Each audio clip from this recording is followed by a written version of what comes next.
Greg and Richard right here on Talking Red.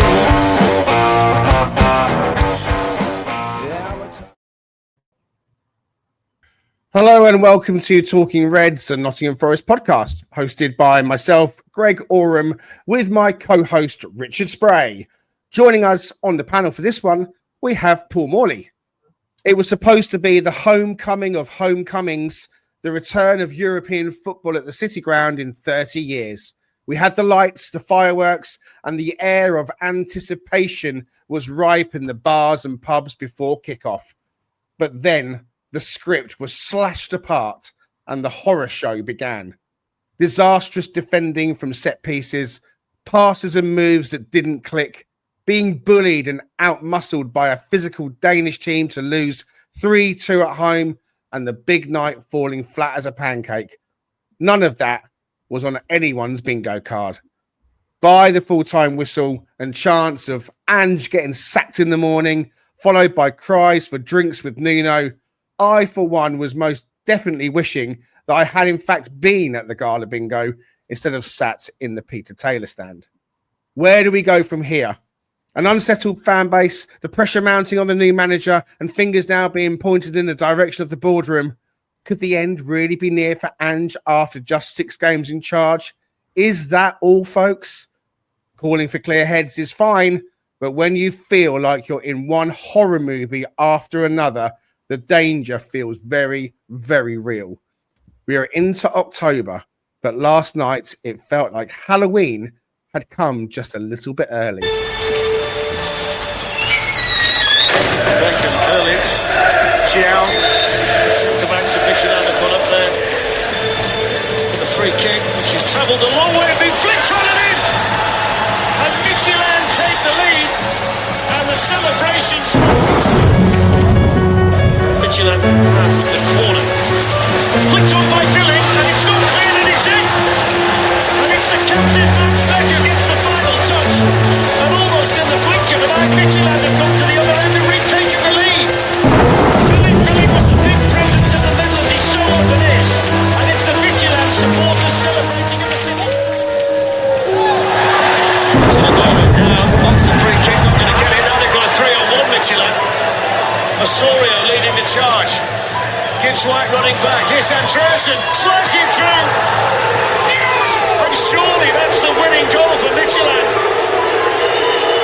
Forest hit on the counter. They wanted the free kick for the foul. Callum Hudson annoying. But all of a sudden it became a 3-on-1. And the substitute, Valdemar Andreasen, the 20-year-old.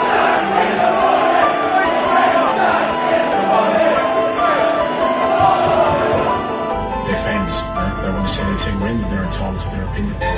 Nothing surprises me in football. Just got to keep your head up and recover. We've got a tough game in Newcastle on the weekend, and we've just got to make sure we're ready for that. Reliving it actually was probably not a good idea because I feel worse than ever. I was about to say.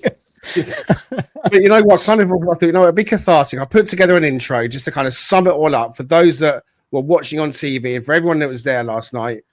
And actually, I think it did just that because I feel terrible now. And is that all, folks? That the ending to the good old Mickey Mouse or Tom and Jerry cartoons, I thought kind of sums it up. It is a little bit Mickey Mouse and it is a little bit Tom and Jerry at the moment.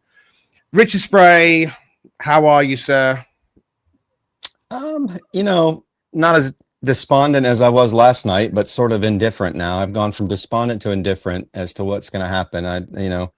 I was trying to keep the hope alive. I was trying to find positivity. I was trying to be that guy that just sort of kept my head in a good headspace. But now I'm kind of like, I don't know where we go from here. It's just bizarre. I mean, it's like, I think I told you a minute ago when it was like, if you're winning 5-4, you're winning 4-3 and you're leaking goals, at least you're scoring goals and you're winning matches and you're getting results. And none of that is happening, unfortunately. And it's just the manner in which things are going. It sort of feels like we're going backwards to a previous state, and so it's hard to kind of manage. I kind of feel like, a guy on a life raft just in the middle of the ocean, hoping that I'm getting rescued or something, hoping that we're going to get rescued or find land at some point. It's just not happening at the given moment. So, but it's Forest. You get used to it, right? You're accustomed to these moments, to the oddities and the bizarreness, and you just have to find your footing again. And I think we will. It just may not be with Ange.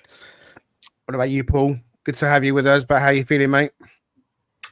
Yeah, it's a difficult one, isn't it? Spent a lot of this morning sort of wrestling with my thoughts, really, I think, in terms of where I'm at with it all. I mean, I've definitely been one of the ones who've been advocating for patience and time, and change is a gradual thing, and all the rest of it. But I think I'm getting pretty close to the point where that patience is running very thin, I think, and last night obviously I think it was a big turning point for a lot of people.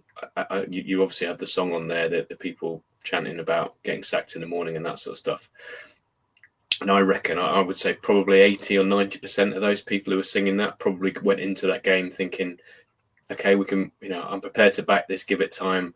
But that was an instinctive sort of emotional reaction there, I think, that was sort of the culmination of a number of weeks of I guess frustration boiling under the surface that sort of reached the point of eruption, and I think that's what it was. And I'd like to think if I was there, I probably wouldn't have joined in with that, but I find it difficult to. I think the Nuno stuff was a little bit unnecessary, but the reaction towards Ange, however you showed it, booing, singing, whatever, I think it's difficult to criticise too much for people who reacted that way.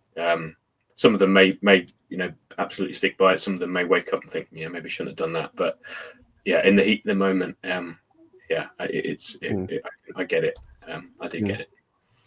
I mean, I'm with you. I, as many will know, if you've listened to episodes since Ange took over, have been, shouting out, look, give this guy time.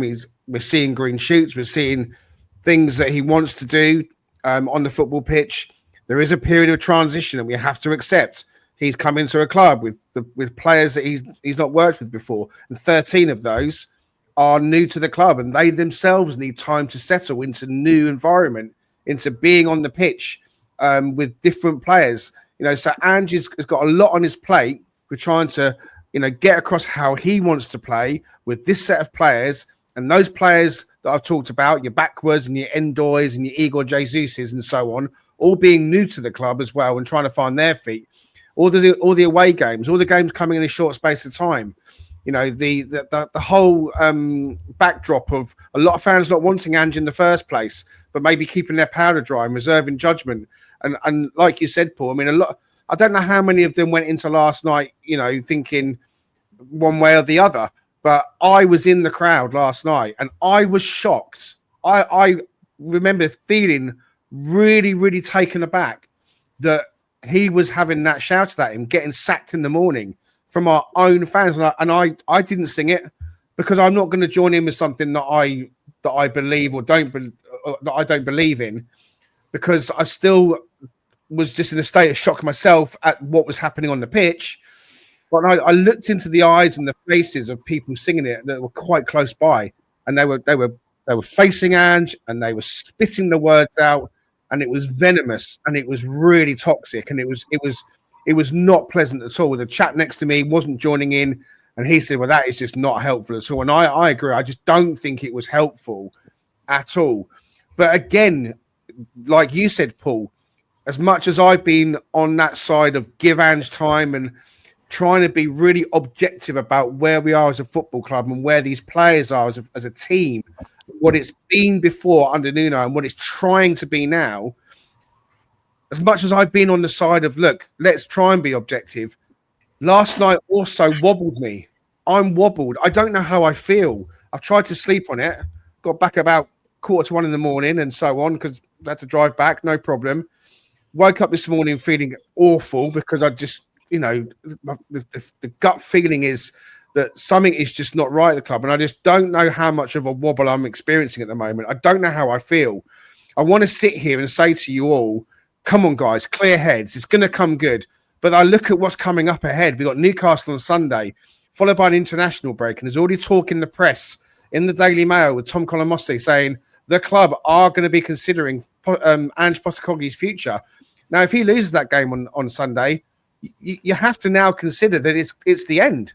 I mean, it sounds bonkers. It sounds crazy, but it's harping back to Alex McLeish. It's harping back to other clubs that have brought managers in, and for whatever reason, it just has not worked. And we will get into the match last night. We will get into, is it going to work under Ange, or is this just what happens? This is just what you get with this guy.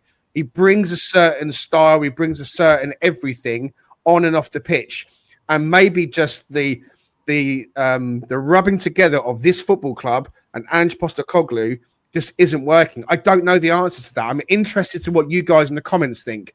Thank you so much for being with us, and for, we're all kind of getting set off a little bit emotionally this morning with a bit of a monologue. So I will get to you guys in just a moment, Richard and Paul, I promise, but a bit of housekeeping. Guys, hit like and subscribe for us, please. We're going to probably lose about 350 to 400 Australians next week when they all unsubscribe. So it could really do us a favour. If you haven't subscribed already, please stick around and stick with us. We'll try and be as balanced as we can. I want to say hi to Dave from Bishop Stortford. It was really good. I was in the nav yesterday. Dan was there, Raf was there, Chris Aylmer and Matt, both from Forest All Over, was there. I saw Mikey and I saw Elliot and Greg Mitchell was there. There was a real coming together on all the podcasts, like hovering around. But it was really good to chat to a couple of people that love the pod. And Dave from Bishop Stortford sat, had a drink with you. It was really great to meet you. Thank you so much for everything positive that he had to say about this podcast and this channel and the people on it. So truly, truly grateful for that. And WT Analysis Will was one of those. He said, yeah, great to meet Paul in Seville, and he couldn't talk longer. And yesterday, same with me. Yeah, he had 3 pizzas in his hand. I'll be back. I was like, yeah, I'm not seeing him, and he's going to go and stuff those pizzas. And that's absolutely fine as well. Tim Shipman is with us. Hey, Tim. He thinks maybe the players aren't on board with Ange. We can talk about that as well. Simon says he doesn't agree with the fans chanting for him to be sacked. It's not good, but it was a second home game only. Simon also says that Gibbs White was gesturing for the fans to stop. Didn't see that myself. Steve, a friend of the show, he was at the Nav last night. Great to see Steve as well. He says, I didn't sing that stuff, but in the Trent end, loads did. Dr. Anna, yeah, she's been having therapy with Red Side of the Trent. She's done for us Focus, and now she's going back to back to back. So you're basically you're riding around all the podcasts, Anna. You're going from one, you're jumping from one to the one to the one. There's a name for someone like you, but I won't know there because we love you dearly. I'm joking. All right, Pat Brett says I didn't want Ange because I saw Spurs last season. Didn't want that for us. I believe he's a bad fit and that it's toxic. All right, okay. Take a deep breath. Richard Spray, let's go back to you. Okay. Time's against us. We're going to try and squeeze in a Newcastle preview here as well. Maybe that was a bad idea. Maybe we should have just said squeeze in a Newcastle preview tomorrow, Richard, or something. I don't know, but we'll try and do it. The formation came out. The players came out. It was on the team sheet. No Zinchenko. Murillo was back, and we were, hallelujah, Murillo's back. But we went with a 3-5-2. So give us your thoughts on the 3-5-2 setup when the team came out, and also, just your general match thoughts as that game came and went. Yeah, I mean, you could tell from the off they were going to be more physical. They were going to be a bit of a challenge when it came to how they we just couldn't compete with them when we were going up against them on the ball at certain intervals with it.